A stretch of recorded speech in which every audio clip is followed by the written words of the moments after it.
just the frames. Got keys to kingdom, unlocking chains. Sober the podcast, open up your brains. Sober the podcast, let's get it, man. Welcome back to another episode of Sober the Podcast with your host, Bradley Saxon, Mr. CJ Carlton in the house, and we got a really good friend of ours that come through to the lab, Mr. Josh Talley. What up? Yeah. Yes, sir. Yes, sir. Tally's in the building. Tally, baby. Tally's in the building. Tally, Yeah, Tally in the building. Get you a mixer. Yes. There you go. Somebody pray for me. Somebody pray for me. Pray for me. Yes, sir. Josh, thank you for coming and spending some time with us. We love you very much, and we're excited for our listeners to hear how God rescued you. Yeah. Right? Mm-hmm. But before we get started, we do a little bit of an icebreaker. Okay. Which, if you see above me, there's a basketball goal, so we call it three-pointer. And so what we do is, depending on the gas, CJ tries to come up with three tailored questions that I don't know if he tries to stump you. I think it's a mix. Probably. It's a Mix? Nah, it's a mix. Mix? Because I knew the answer to one of these questions, and I've never even seen Star Wars. So I Oh, was now, like, now that you puts pressure on me. definitely got that. Yeah. And so depending on how many questions you get right will be dependent on how many shots you get at the end of the show. Okay. Right? And Right. so if you make the three-pointer, right, you get to pick whatever you want from the merchandise hall. Take Bet. home whatever you want. I got my eyes on it already. Yes, sir. You got So, it picked? Yeah. drum roll, please. I can't. I don't know what any of these buttons do. There you go. Yeah. Let's go. Hit That's a Bradley another one. Hit a Walker. different Oh, one. yo, Tally in the house. Hey. Yo, Tally in the house. Hey, Tally in Three-pointer the in house. the Yeah. Okay, Hey, baby. Hey, Let's get it. Hey. Number All right, one. number one. What year was the first Star Wars movie made? The first one would be A New Hope. 1977. Hey, that wasn't even a two-pack. He answered it as a two-pack. It's an extra. Tells me all I need to know. That was your second question? No, it wasn't my second question. It wasn't even part of the question. He just answered it. 1977, that's right. Good job. Not a nerd. I definitely would be 0 for 1 right now. Star Wars 1, Bradley 0. All right, so what would you have guessed? I've No never clue? watched Star. Like I Never watched Star Wars? But, dude, you got Harrison Ford. I mean, he's OG in that. Yeah, he's probably thinking Indiana Jones. What was this tall, Yeah. tall, skinny guy with the bald head with the? That's Spock. Yeah, you're in a That's Star completely. Trek. You're in a different realm. Yeah. Yeah. Spock had the pointy ears.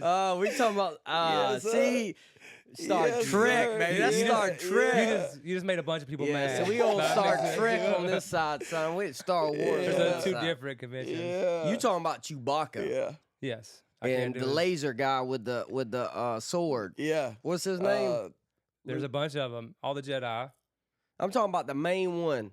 Luke Skywalker? Nope. Darth Vader. Darth Vader. Yeah, Well, yeah. so there's a debate on who the main character actually is. Is it Luke Skywalker or is it Darth Who is Vader? it? I ain't answered that on the air. Here's the truth. You The know what I only mean? thing I That's my know own about personal- Star Wars is what I learned through Fortnite. Oh. Because they do like your Interesting. Star Wars thing. I got my first solo win with a Darth Vader light. Remember it forever. What is it Yeah. called? A light? Lightsaber. Lightsaber. Yeah. I've been 4 years ago. That's all I know about Star Wars, guys. Sorry. Educate yourself. I'm trying. All right, here we go. Second question. This one might be the hardest of them. What is Baby Yoda's real name? Grogu. God, bro, you got it. Yeah. That's two. Baby Yoda? Yeah, Yeah, it's not Baby Baby Yoda. Yoda. It's Grogu. So you don't no relation to Yoda. Really? You'll find out in the coming seasons, Okay. I'm sure. I've never watched the season. Yeah. All right, 2 for 2. I knew I was on to something. Let's see here. All right. What is, and this is probably the easiest one. What is the name of Han Solo's ship? None other than the Millennium Falcon. Did Did he won in a bet? Hold on. Could you repeat that The answer? Millennium Falcon. Oh. Vulcan, not what you thought I said. F-U-L. Bro, I thought it was the Millennium Falcon. Falcon, Vulcan, yeah, whatever. He put some Star Wars lingo, some. I mean, It was that depends on on- the soundtrack of Meet the Fockers? Yeah, exactly. It was. Yes. Yeah. The Was it Millennium really? No, I'm just saying. Oh, dude, that would have been epic. All right, I got a bonus. You got more questions? No, that's it. He hit them all. All right, I'm trying to stump you, okay? It ain't So gonna I'm be going to hard. play a song. Uh, You get a point for telling me who the artist is, okay? But you also this is can gonna be get a hard. point for telling me the name of the song. This is what I suck at. So, yeah. No, I'm not gonna, I'm not gonna probably try to, go crazy with it, cause I mean that ain't fair. Cause you've been saved for a little while, Yeah. Yep. and so some I was of a this, punk. I was a punk rock kid too. And, like what kind of punk rock? I mean, Green Day, Blink-182. Okay, okay. Oh. But Hey, I like Little Outkast. Oh, you were a Tupac, Biggie. skateboarder. Okay. No, I was a wannabe skateboarder. Oh, okay. I couldn't skateboard. Worth Okay. Okay. I could sit on it and ride down the I hill. had a skateboard. I had a skateboard. All right. I like that. So let's do this then. I think this might be the one. Okay, you ready for this? Yep. We can't play some of this too long, okay? Because I think they try to cancel you when you play music and don't have any what do they call it? Copyright. Copyrighted. Copyrighted or whatever. You can But just say you don't own the rights to the music. I don't own the rights to this music. We don't own But the rights. we about to see what Josh's what his deal is. You ready, Josh? Yep. Here we go.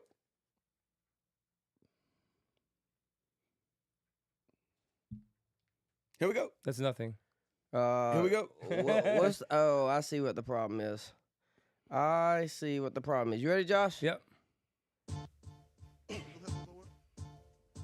That's Biggie. Okay. Mm.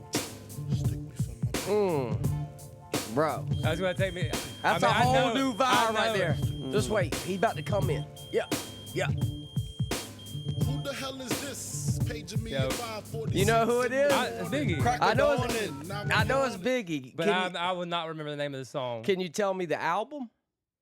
I can tell you what color it was. What color? White with red writing. Yeah. He's right. Do you know the name of the I song? don't. I would just be guessing. The Warning. The warning. The Okay. Warning. Come yeah, on, yeah, man. yeah. Let's go. Yeah. Good job, Josh Talley. I mean, I had that. Bro, Good four job. for 4. 4 for 4. 4 for 4. And a bonus. I had the album, and I used to break them when I get saved every summer and throw them away, and have to go back and buy them again. So I remember what the album looked like. I just can't remember the song. Yeah, so I'm thinking that might be the Notorious Big. Get saved at The youth Notorious camp. B.I.G., yeah. Tear all my Actually, stuff up. actually, that might be Ready to Die, the album. Was it It's a remastered Ready to Die. remastered? Little Yeah, baby, remaster. little chody baby Yeah. on the Yeah, front. so congratulations at the end of the show. You'll 4 shots. you'll get work 4 out that shots. you'll get 4 shots, man. Surely you can make 1 and 4. Now, if you make 4, you don't get 4 items.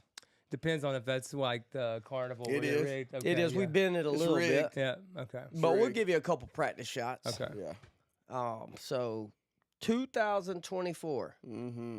Wow. Things ain't always been the way they are in 2024, have they, Josh? No. How long did you struggle with drug and alcohol addiction? 17 years. How old are you? Do I really have to answer that Yeah, question? you Yeah. do. Yeah, you do. Dang. Yeah, you do. It's always the how old do I look? Bro, do Did not I run come with out that? 30 something. Don't say 30 something. I am 30 something. Yeah, he is. Okay, what is it? 39. 39. When's your birthday?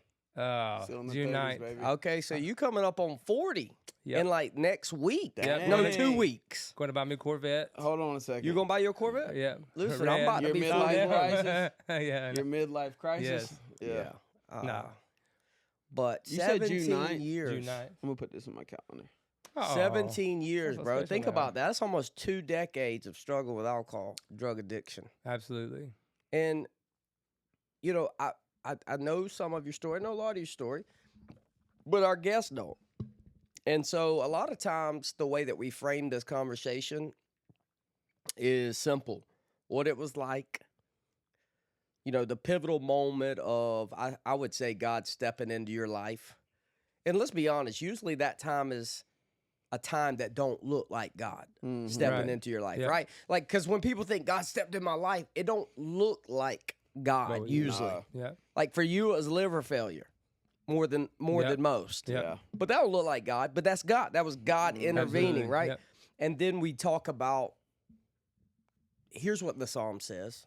The psalm, I don't remember exactly. Maybe 119. I had to look it up. It is beneficial to serve the Lord, Mm-hmm. and so there's benefits. Mm-hmm. I know that people take that in a wrong way, but like there are blessings that come with the cross. Yeah. Absolutely. You know, it's just like driving a fully loaded car without reading the manual. Guess what? You operate it basic. Yep. Yeah.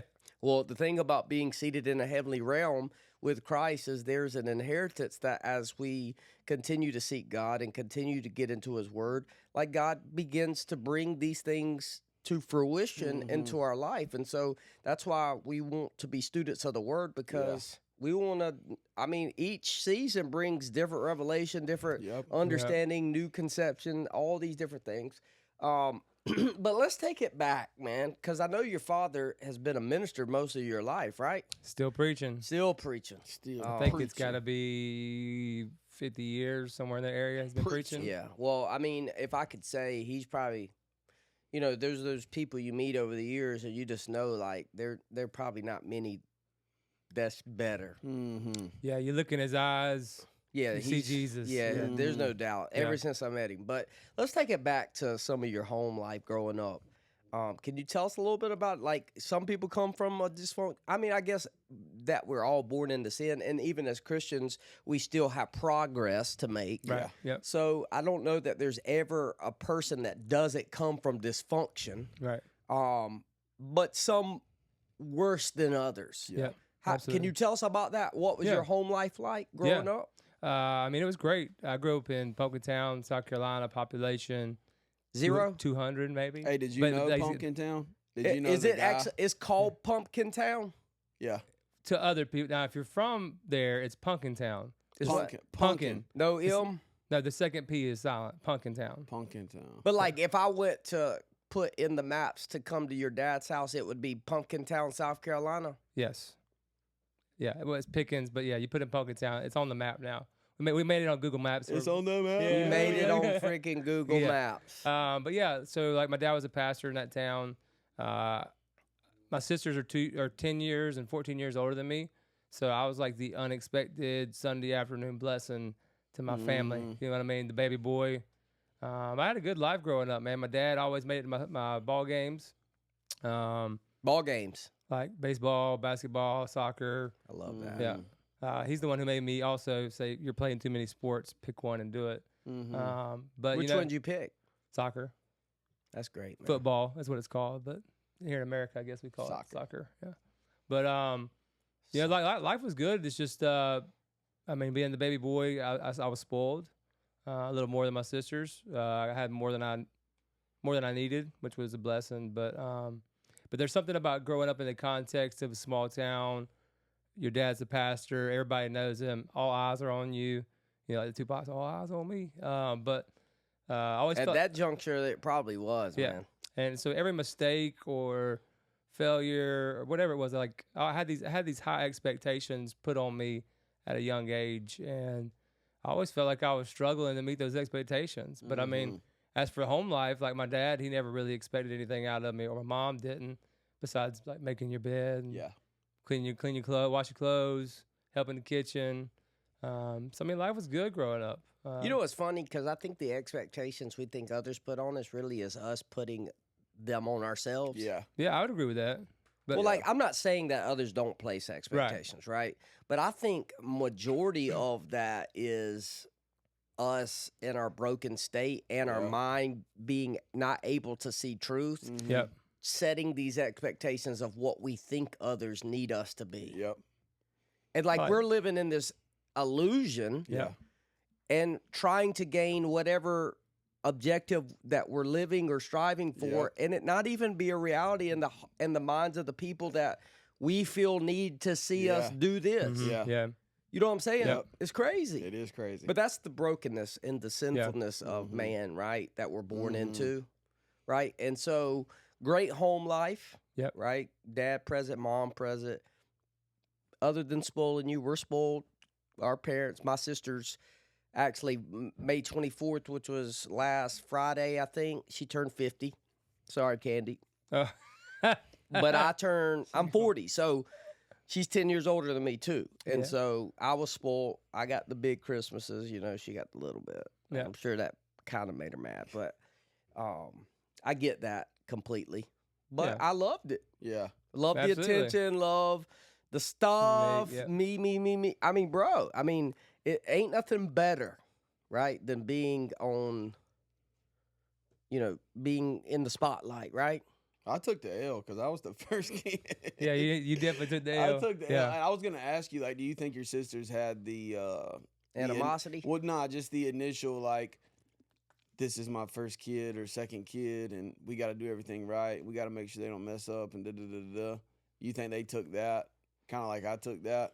Yeah, my older sister definitely did. Like she took that first, like, perfect parent L. Yeah. Yeah. Yeah. Like they try Yeah. to cross their T's, Oh, cross their yeah. T's, dot their I's. Yeah, Yeah. But then, like when Josh come, like they drop the pacifier Yeah. and then they just put it in, and suck Yeah. it in their mouth, Yeah. shove it in his. Shut up.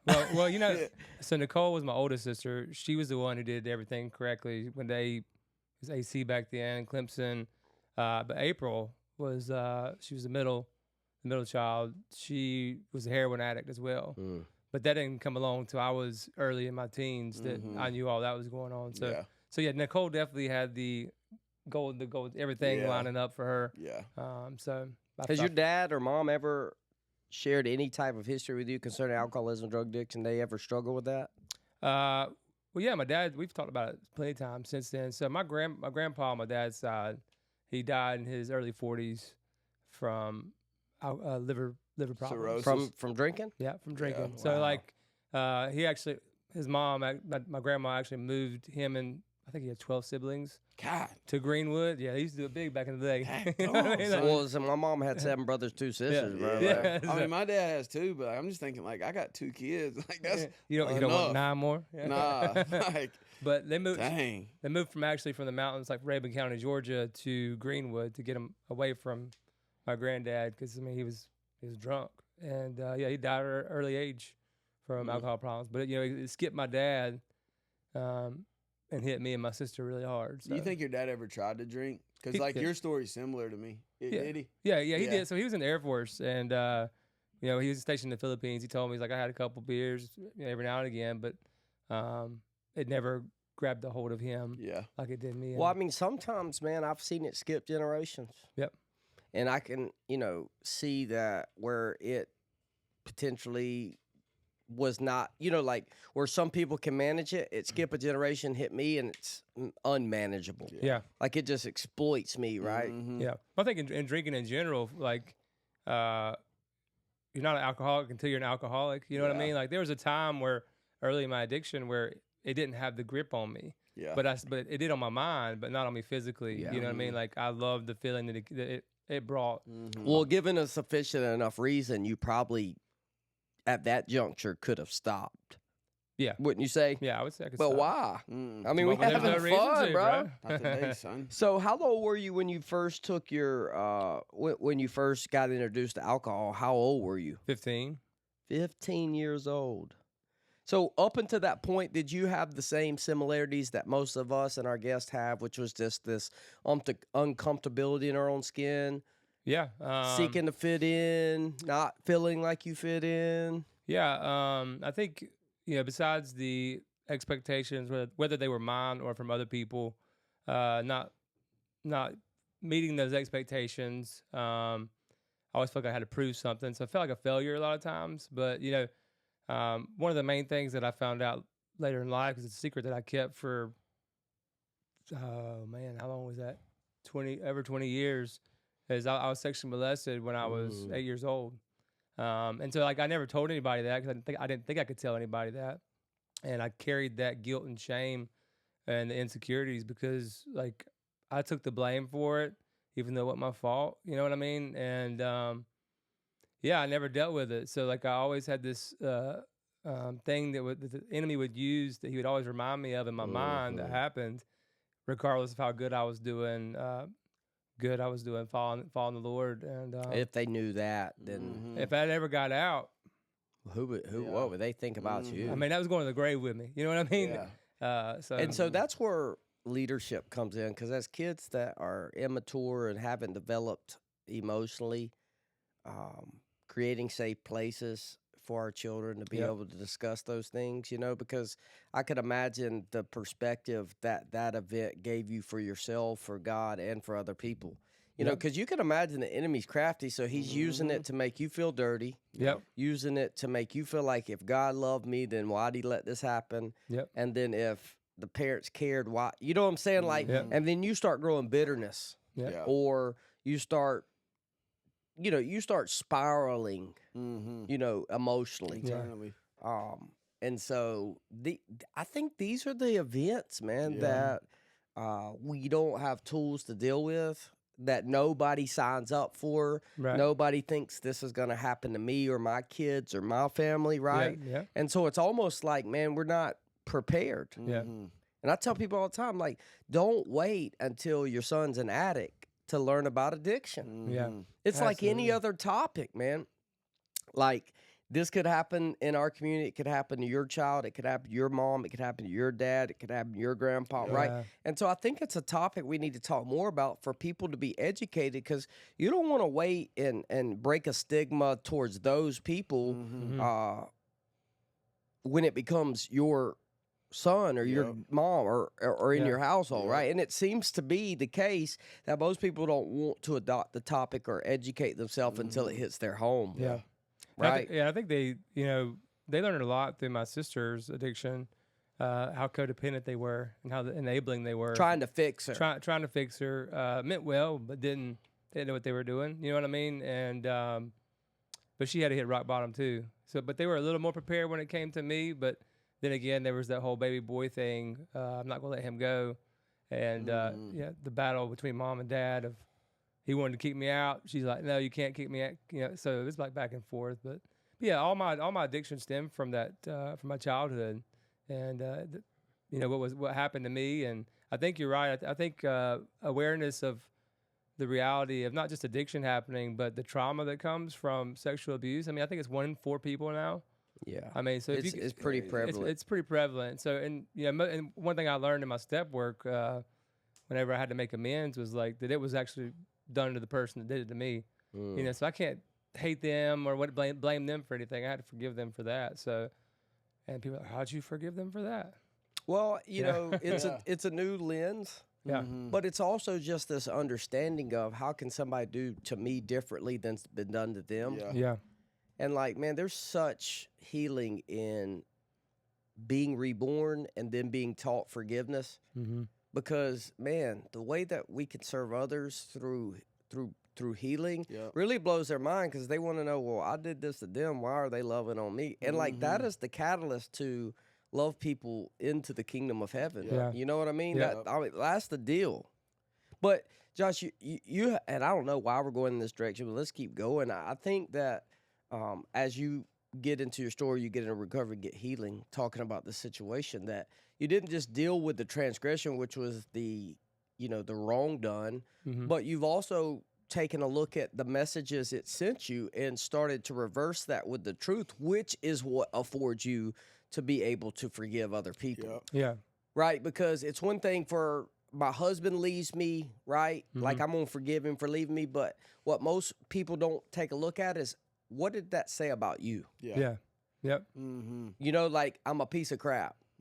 Or I'm never going to amount to nothing, right? Not enough. And so it's not just enough to forgive the transgression. You got to look at the emotion and the thought that's attached to the emotion that wants to dominate your life, because that's what's going to change your life is the way you think about it. You know what I mean? Yep. And so as we grow, like, these are situations that I think we don't sign up for.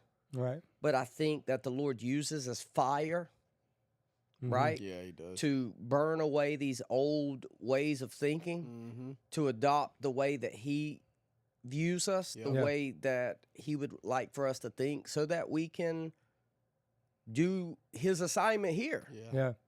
Absolutely. Yeah. His will. Right? So tell us about this day that you picked up alcohol. Can you remember anything about it? Oh yeah, I know where I was. I can't say where I was, but I know where I was. You wasn't and- in Pumpkin Town Baptist Church, were you? No, I wasn't in the church. No, I went far from the church, but I wasn't in the church. No. All right, so we're not gonna say, No. but But it was at a friend's house, you know. His dad drank, and so first, before I even started drinking, you know, we'd go get the cigarette butts out of his ashtray, and we'd like fight over shorts. You know what I mean? Smoke them Yeah, shorts. yeah. Marble Reds, Yeah. Cowboy Killers. yes. But I used to but yeah. save the miles off of them. My parents smoked so many Marlboro Reds and get the gear. yeah. But yeah, I mean, we were down there, and the parents were gone, and you know, I had been searching for something because I felt so uncomfortable in my skin all the time because I carried this lie in the back of my head that I was to blame, I'm not enough, something's wrong with me, and they had some weed, some alcohol, and I remember I smoked weed off a Mountain Dew can, Yeah, poked you holes, did. poked holes in it. Who taught Ugh. you that, bro? You got to get taught that though. A friend. Yeah. Yeah. We can't mention his name. Nah. We'll call him Chewbacca. Yeah, we'll call him Chewbacca. but he'll probably watch the podcast. But I just, you know, yeah. For the sake of, But he's sober now too. So, That's amazing. Yeah. Good for him. But yeah. but dude, I really think if you smoke weed off a can, you're probably in rehab. Yeah. Yeah. Or Probably. you've been in rehab, you're in recovery, or you're listening right now, Mountain Dew smoking it can. off a can right now. And sir, I'm sorry, but you do have a problem. Yeah. Yeah. I'm gonna copyright that in case Yeah, Mountain yeah. Dew tries to take that, Yeah. turn it to a smoking device. Yeah, if they do that, we got to get a percentage of that. Yeah. But yeah, man, I smoked weed for the first time, and it kind of made me all, if I'm honest, like paranoid. But then we had some old Milwaukees. I don't know if you ever drank old Milwaukee. What you talking about, the Beast? Yeah, the Beast, and Das Beast. I probably had about 6 or 7 that first time. It's like a and- light blue pack, like it Yes. comes in cardboard. Yep. Freaking disgusting is And what they are. it wasn't at the time. But the time it was good because it was in the middle of summer. It was hot. We were at the pool. We had a pool at my friend's house, and so yeah, and I drank it, man. That's the best I ever felt in my life. That's called drinking with impunity. Mm-hmm. Yeah, It's hard You know, to that's remember like what a that's like. commercial looks like. Josh Yeah. laying on the side of the pool. It's hot. Yeah, He's you're right sweating, now. and he grabs an old Milwaukee's Beast light. It's gonna get- Like, and then people looking on and like thinking, man, he's drinking with such impunity. What a superhero. Going to came my later. local store and Yeah. grabbing me some old Milwaukee's Best right now. Yeah. 12 pack. Bottles. $5.99. Yes. I'm dead serious. Back Yeah. then, you get a 12 pack of old Milwaukee's Best for could. $5.99, cuz. Yep. I drink them hot too. Ugh. They'd be, you know, you hiding them from somebody in the back of a truck bed. Yeah. Wake up the next day with a hangover. Yeah. I've done it, bro. Just kill it. Just to feel better. Just to feel better. Mm-hmm. Yep. All right, so old Milwaukee's Best. Yeah. Unfortunately. And nobody goes into this thinking I'm drinking this to fix a problem. Nope. No. It wasn't that I was trying to fix anything. It's just I found when I actually drank it, all those thoughts, all the mind running and everything calmed down. Well, Yes. you do get a sense of ease and comfort. Yep. Yeah. Yep. Like it's a depressant. Mm-hmm. Like it does something to your brain when you drink it, bro. And when your brain's wired to worry, Mm-hmm. right? To always make out of something more than it is, Yep. constantly fearful. Like when you drink the beer, Mm-hmm. bro, I don't care if you're 12, 13, 15. Like, because what you're talking about is the run-of-the-mill sinner. Let's just be Yeah. honest. Yeah. Like, why am I listening to Sober the Podcast? I've never drank alcohol, Brandon. never used drugs before, but I'm relating because you're a run-of-the-mill sinner. Yep. Yeah. And what we're talking about is the uncomfortability in our skin separated from our creator Yep. and the purpose he created us for. Yep. So we reach, Yeah. right? And let's be honest, like some people like us, and why do we, people who have the same bond of suffering, which is alcohol and addiction, tend to mesh? Because we all have ugly looking flesh. Yeah. Yeah. We love self-pity, spot on. right? We love people to feel sorry. We love the attention, right? Because we hate the way we feel. So we've learned to try to get the reward from this instincts through self-pity. Yep. You know what I mean? Through all these types of avenues, right? It works, too. And we were bottom of the barrel. There was no hiding that. Yep. Well, there's other people that don't relate to nothing that we're saying because they were performance driven. Yep. Yeah. They had pride. They had the stuff. They had the things. You wasn't going to beat them because they found their identity to that, and they were wired a little differently. And so self-righteousness was a form of the way that they governed their life. They never felt like we felt wanting to kill ourselves at home because nobody liked us. They were the, you know, and I'm not saying that at times in school, like where they were the most popular, they didn't feel that way. But majority of the way that they were driven was off of that that arrogance. Yeah. It was is like we use heroin, they use arrogance. Yeah. And those are people that I found are very hard to reach. Yeah. Because most of them are pretty predominantly successful. Especially when you get that guy as an alcoholic. Too. Yeah. Oh yeah, Makes but that you know guy that's where with an alcohol, if alcoholic. it ever becomes their master, it might be the only thing that brings them to a place of submission. Yep. Yeah. Right. That's So good, did you man. funnel that Milwaukee's best? Not that night, but that came later. You know what I mean? Like, so Can I just be honest? I never funneled a beer. You're wuss. I'm just kidding. I never knew anything about funneling beer. You had to have. Yeah, had to have. But know somebody CJ had and one. Corey Garrick taught me how to funnel a Red Bull. No. Hey. Shotgun. And they say you got to be careful who you hang out with. Shotgun. Shotgun. I'm sorry. And I didn't teach you that. JT and Corey taught you that. Because Because I already know who you are. So now he's shotgunning Red Bulls out in gas station parking lots. It's a problem, bro. That is a problem. That is a problem. Oh my great. goodness. I I just had this image of him shotgunning a Red Bull. You know what I mean? got I a ain't video, drop a I'll show you. bit. I ain't spill a bit. Because I've been trying to figure out how to play beer pong sober. You know what I mean? But the first, I guess you just got to. can you? No. I You think can so. now. Yeah. I mean, I guess you play Red Bull pong. Get you Yeah, you eight good. gallons of Red Bull. Jazzy, that thing be palpitating.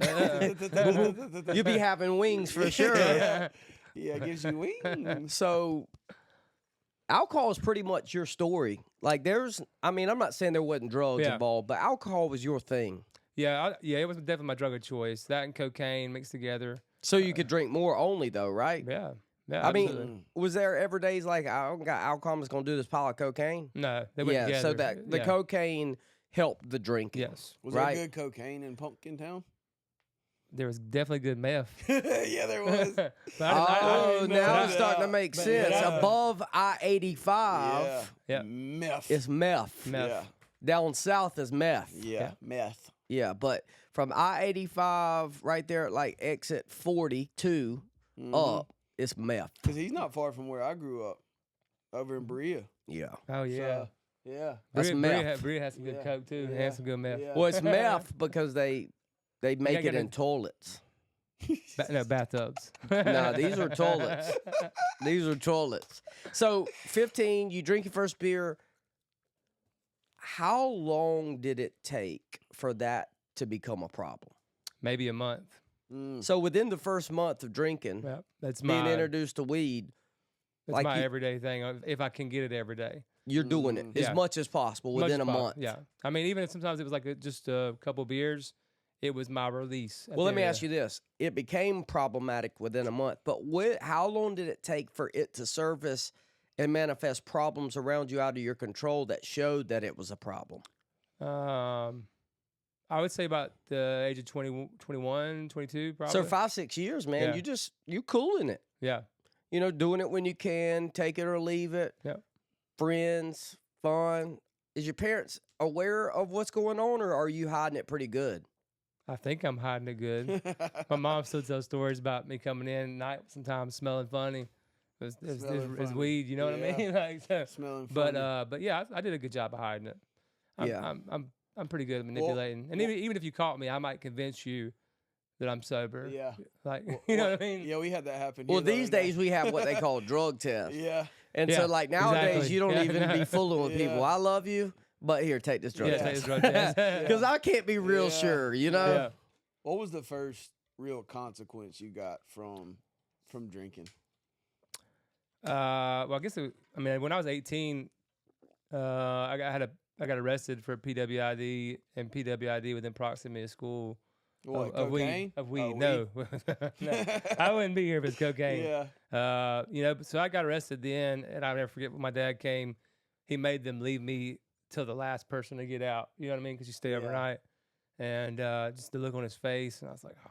Well, I ain't never doing this again. I swear. Yeah. well, at PWID, you had to have enough for them to think that you were trying to distribute it, unless you just had it in several different baggies. No, it was all together, but it was not mine. Still to Well, this based day. on your hand-eye coordination it right was here, not. it was like 2-3 pounds. It was not mine either. Like it was not all mine. Yeah. I mean, you would be the perfect disguise, man, because he's the pastor's son. Everybody in town. I tried knows that. him. They didn't believe me. They didn't believe you. No. Yeah. Bro, I just rented this car. Like, I don't even know. Whose The stuff title's is in your this? name, sir. Insurance, I'm sorry, Yeah. sir. I have no idea. But we had been at a party, and that's why we were all like hanging out at somebody's house, and cops came, and that's what happened. But yeah, that's the first time. I guess that came from the drinking because we were partying. But the first time I ever got in trouble, like exclusively for alcohol, that would have been 2010. Mm-hmm. 2010. I got pulled over for DUI. How old were you, 10, CJ? In 2010. That's funny. That's bad, man. I had to think about it for a Yeah, second. It was like 14 for real. 14. I yeah. was 2010. I was 20, bro. I was born in Yeah, 1990. Oh, you were born in 90. That's For some reason, I funny. thought you were born like 98, 99. That's funny. Yeah. What's this do? That's funny. Yeah, we got that one wrong. Yeah, that's okay. Big 1990, so he was 20. He ain't even drank yet. No. No, I'm yeah, sure you you had. had, It was, yeah. he was Yeah. 20, I was yeah. 2 years into it Yeah. at that point. Yeah, he was smoking Yeah. off a can then, Yeah. too. No Yeah. doubt. Second day, Yeah, it's Coca-Cola can. Yeah, Coca-Cola. Yeah, baby. I get Pepsi and Coke. Yeah. Props. Yeah. Yeah, it don't really matter. Yeah, it don't matter. So yeah, I got pulled over for DUI, and I was before they had that roundabout. Before even they knew what those were. You talking about on where Cromer Liberty is. Highway? Oh, okay, yeah, Yeah, on Concord. I pulled up that stop sign. Was trying to change the music. Just left J. Peters on 85, and I fell asleep. And next thing I know, I'm getting woke up with a sternum rub. But I don't know if you ain't never had one of them Them things. things don't feel good. No, it hurts Nah. for days. Yeah. And Rub your bone. yeah, I've still got the little mini disc of the recording from my cop. The cop didn't put me in the back seat; he put me in the front seat. I can't say his name either because it's probably But anyways, got the recording of that. Then put me in the drunk tank. We just call him Peter Griffin. Yeah, Peter Yeah. Griffin. Yeah, Yeah. so I still have that little mini disc. I don't know how to play it, but it's at the house. But yeah, I mean that they put me in jail. I went to court for it. How old were you? 2010. Shoot, I gotta do math now. I don't know. 2010. Yep. 26. Yep. First DUI. You're 40. Yep. Yes, Was it your last? somehow. Yes. But I'm saying it wouldn't have been your last if you got caught. Because that wasn't enough to Right. keep you from drinking again. No, I had to do the whole ADSAT program. Did you do that at the Phoenix Center? No, I did You not. do that Anderson Behavioral Health? I did. Ah, I did. okay. So, but I mean, the charges got dropped, so I didn't have any consequences. So I had to go to ADSAT for it. Yeah. But yeah, I mean, that was the first time and the only time I remember getting in trouble with the law. Do you ever recall at that juncture thinking maybe I have a problem with alcohol? No, You just got caught. just got caught. I just Yeah. got to do better. I gotta Yeah, not I fall think- If I asleep. just don't drink and drive, my Yeah. life will be better. Yeah, I think there were several times, honestly, along my journey that I found myself like, why am I living like this? Like, there's got to be something better. So, part of my story is I had several instances in life where I would quit drinking for 6 months, 9 months, a year, or for a month. I was trying to trick myself into thinking that I don't have a problem. Mm-hmm. But when I go back to it, it's just Far worse. yeah, it always was. Yeah. I elevated it more, and there was a time where I went to the Phoenix Center because I knew I couldn't come off of it myself. I think that was the first time I realized I had a problem. Is when I had to actually go to detox to Mm-hmm. Yeah. get it out of my system. Yeah. But I mean, as soon as I got out of my system, I was going back home to man, I'm just gonna drink a couple Yeah. days. I'll be fine. Yeah. Mhm. You know, How long after you left detox? did I make it? Yeah. Like how long were you out of detox before you decided I'm just gonna drink a couple? Maybe a week. Yeah. Yeah. Sounds like. Well, for me, I'd at least roll a blunt that same day. Yeah. Well, I can still smoke weed. Yeah, well, I just couldn't drink. you know Yeah, what I that's mean? the thing, dude. I Yeah. always thought, man, it's just the substance, the Yeah. alcohol, the cocaine, the opiates. But bro, it ain't the weed. Mhm. I've been smoking this since I'm 14, 15 years old. Like, this is the deal. I'm not ever stop. I'm never going to stop smoking weed. Mhm. Well, that delusion had to also be Yeah, smashed that one had to day be because, smashed. You're still trying to escape yeah. what you're feeling. I mean, Yeah, that's for the- sure. Not dealing with the root of the problem. Yeah. No, I mean, like, so, I had a heartbreak early, like when I was 18, had a heartbreak in a relationship. And that happened again later. And I think, that's what a lot of my, I guess, I gotta be careful what I say on the, on this thing. But, I said, screw it, man. Like, if that's the way people are going to treat me, then I'm going to do my own thing. Yeah. Well, And it's I went like off the deep end, Yeah. it's like regardless of the role we play in the relationship, the motive of or the pattern for us of looking to these people for Yep. refuge Yep. tends to hurt us Yeah. in the long run when the person doesn't live up to the expectation, Breaks your right? heart. And so everything that we've invested into it is a slap in the face because it also sends us a message of we must not be good enough, or Yeah. you know what I'm saying? Yeah. And so that in that time in our life, in my life, as I look back through the heartbreak I had of my first two children's mother, like I set out to prove something. Yep. Yeah. Okay. Yep. It's almost it's crazy. I know this is very mentally ill. Is what I'm about to say. It's definitely mental illness, but it's like, okay, I'll show them. Mhm. You don't love Yeah. me? Yeah. You don't want nothing to do with me? I'm gonna go drink and drug myself, slam to death, and when and as sad as it is, when I die, then you deal with it. Yeah. Yeah. Like that's the type of mentally ill people that we deal with. Yep. That'll go out to set. They're completely wrong, Yep.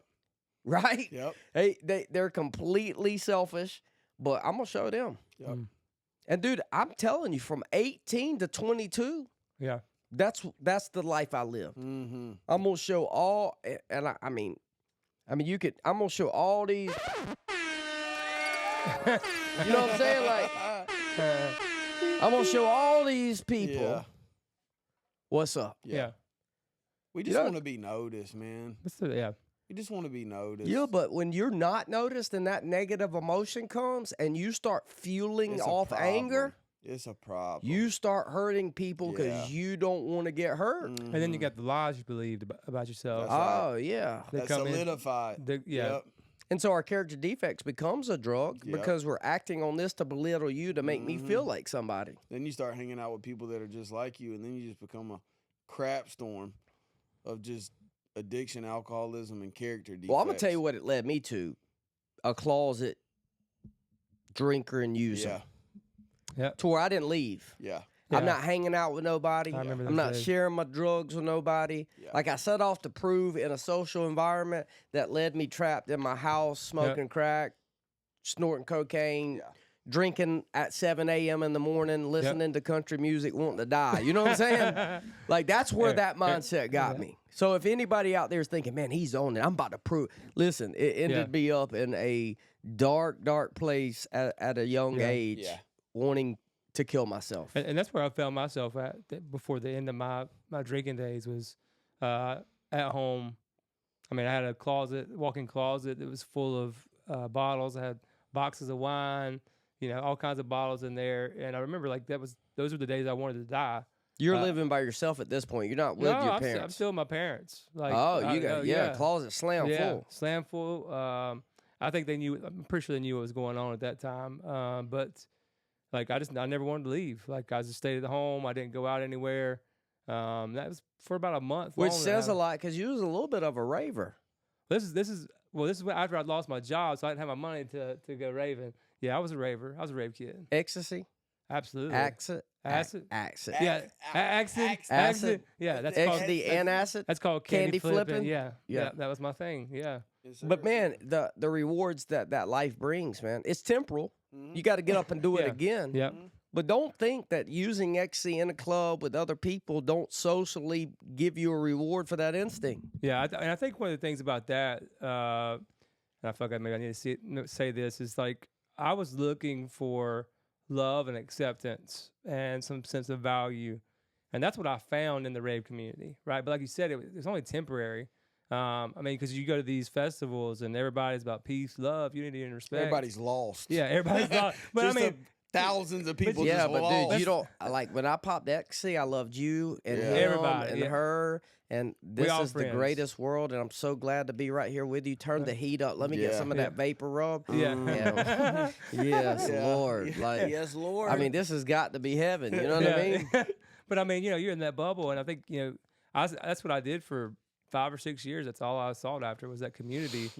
It's just the wrong community. Fellowship. Yeah, fellowship. Yeah, But some of them people companionship. wasn't like you, bro. That was the Nah. season for them. Yeah. You know, they grew out of it. They got married, had kids, and go They're doing on. great, That ain't the story that you were about to tell us. No, it got worse, and You went on home and started drinking in the closet. yeah.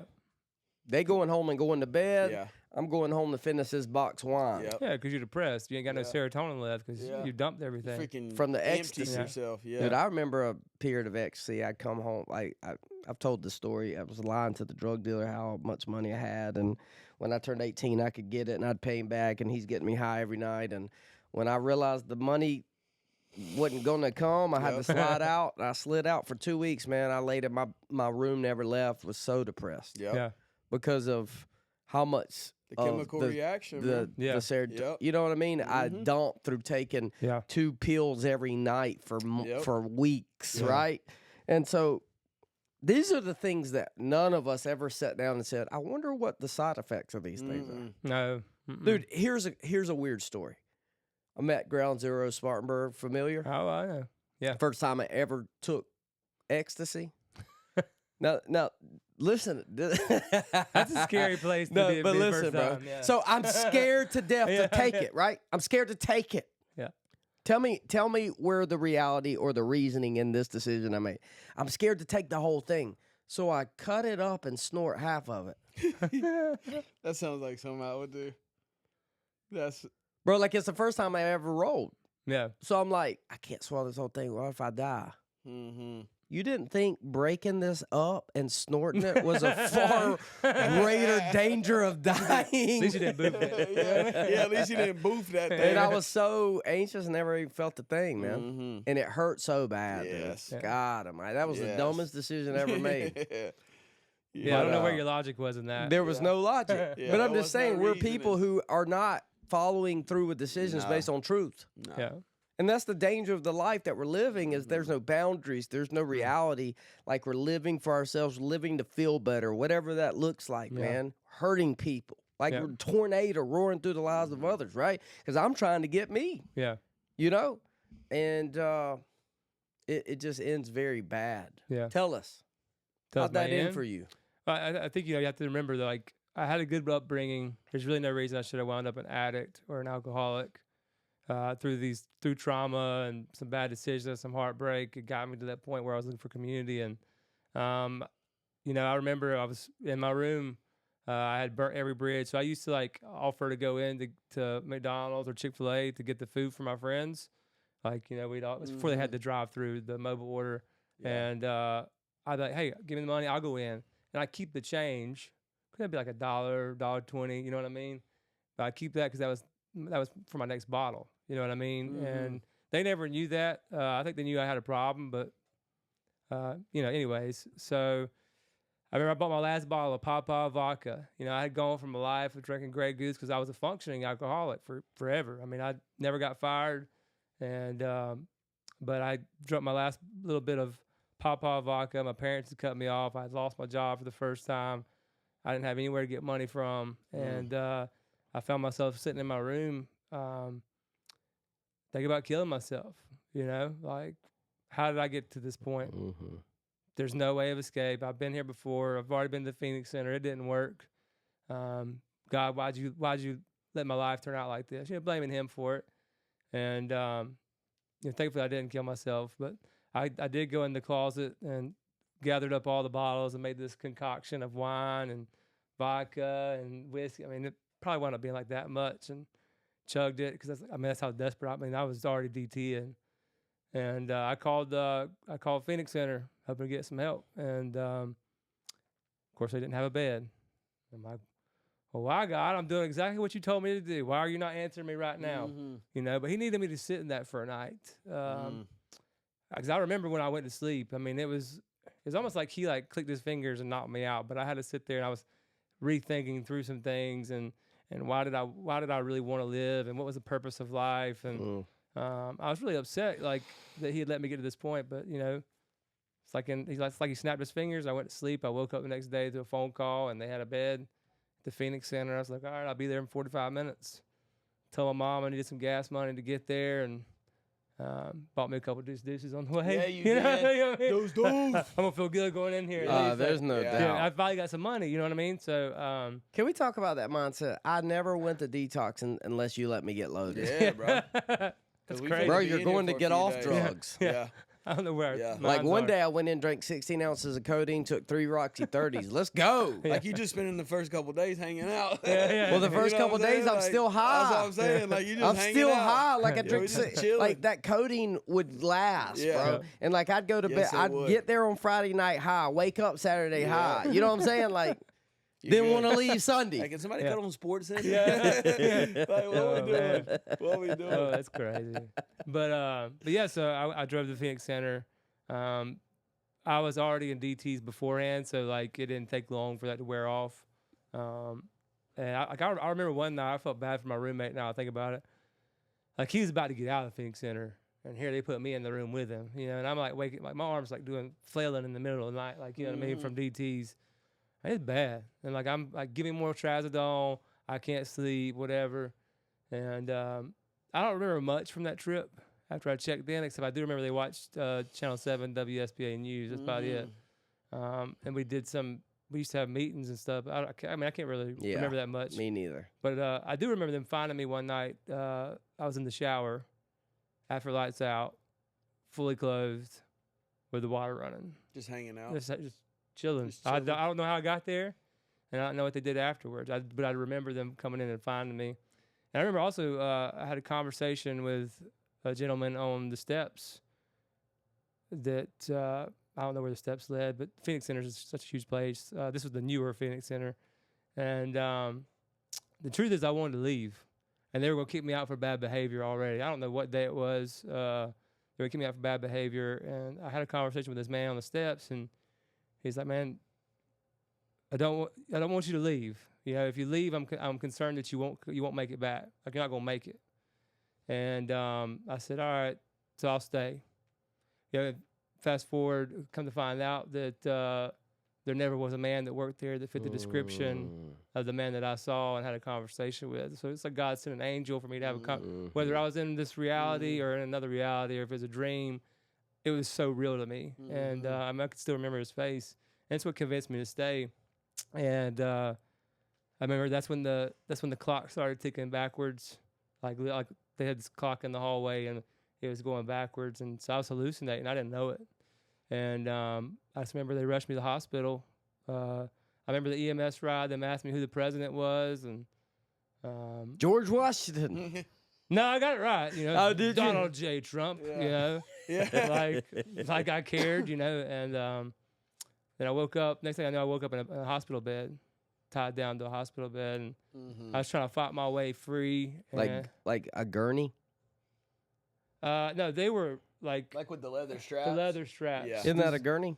I don't know. Probably. Could be. Yeah. I think so. Yeah, don't know. I gurney didn't ask what it was called. I was just trying to get out of it. You know what I mean? I thought I was gonna break it. Can you loosen these a little bit? I thought I was the Hulk. And I'm out. I probably was like a little weakling, but I thought I was the Hulk. Yeah. Yeah, and I guess I twisted the nurse's arm, and they called this big old security guard in there. And I was like, "You want some too?"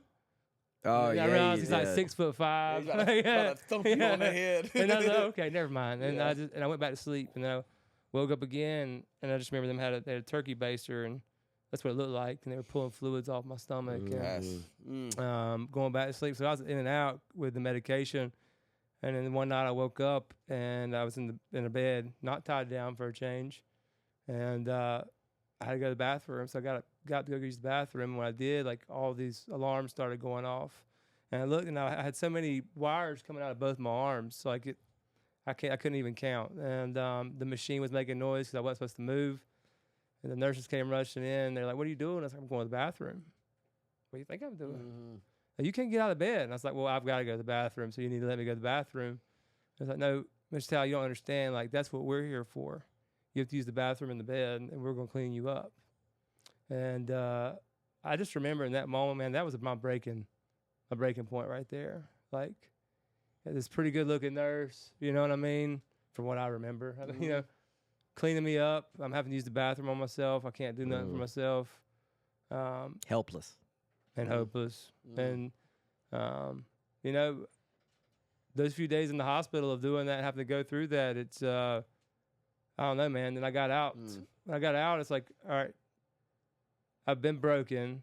I know I can't go back to that lifestyle because the diagnosis was I had liver cirrhosis, end-stage liver disease, brain anemia, which is why I was hallucinating. Is that wet brain? Brain anemia? It's when your brain swells. So your brain swells and it starts pushing against your skull. Yes. And that was from the DTs. And I was about 3 to 6 months away from drinking myself to death. And you're how old now? 32. 32. Warning. Yeah. Warning. Yeah. At 32. It set out to be a Milwaukee's best one night with his buddies. Yeah. 32 liver failure, Yeah. detox, dying. Yep. Would have been dead had God not intervened.